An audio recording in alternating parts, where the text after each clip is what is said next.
Anger is fire. It flashes, it consumes, it demands to be seen. Sometimes it saves a life, sometimes it burns the house down with everyone inside.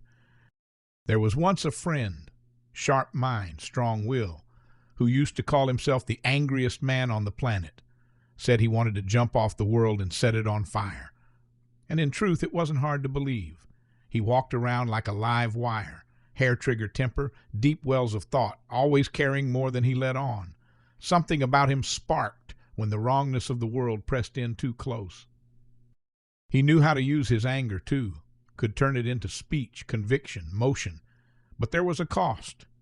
It showed in the eyes, in the way his shoulders stayed tight, in how laughter didn't sit easy on him for long. The fire gave him energy, yes, but it also scorched the garden he meant to grow. Anger at its core is a reaction to violation, of dignity, of boundaries, of safety. It rises like a wave when something feels intolerable, unjust, or threatening. And it's not inherently wrong. It contains truth, but it's dangerous precisely because of its truth. It simplifies. It sharpens. It makes the world suddenly clear, too clear, frenemy, right, wrong. And in that narrowed vision, much is lost. The friend once said that anger helped him feel strong, that when it surged, he finally knew what to do, what to say. And it made sense. There's clarity in anger. It focuses. It burns away doubt.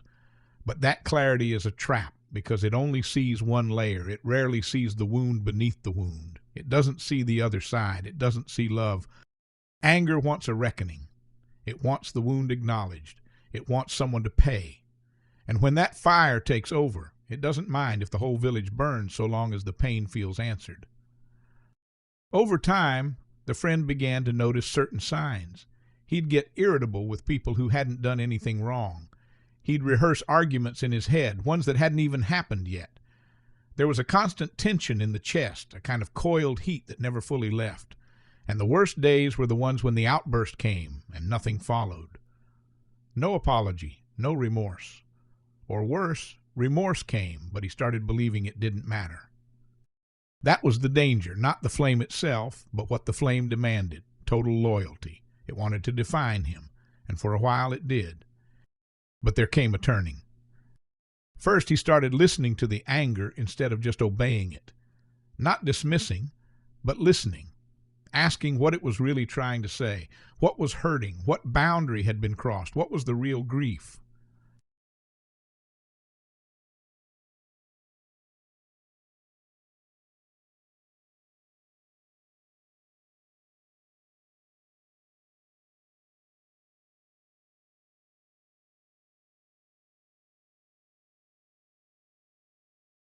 He learned to wait, to let the fire settle before speaking, not to hide the truth, but to let it cool enough to be handled.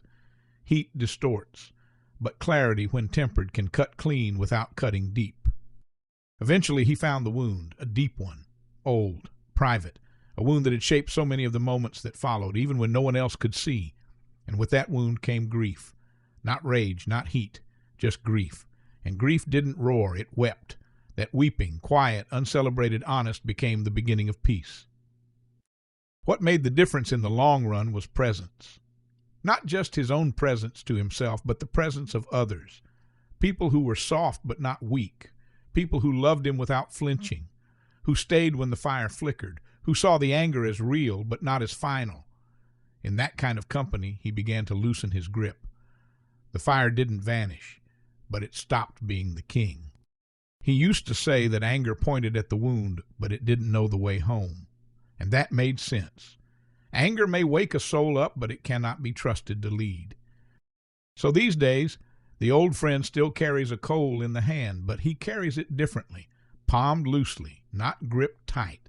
He respects it, honors it even, but he doesn't let it define the shape of his life. Because he's seen what happens when the flame rules the house, and he's come to believe in something greater than fire. Grace. Grace cools what fury cannot. Grace makes room for softness without shame. And it is grace, not wrath, that keeps a man from burning everything down just to prove he was right.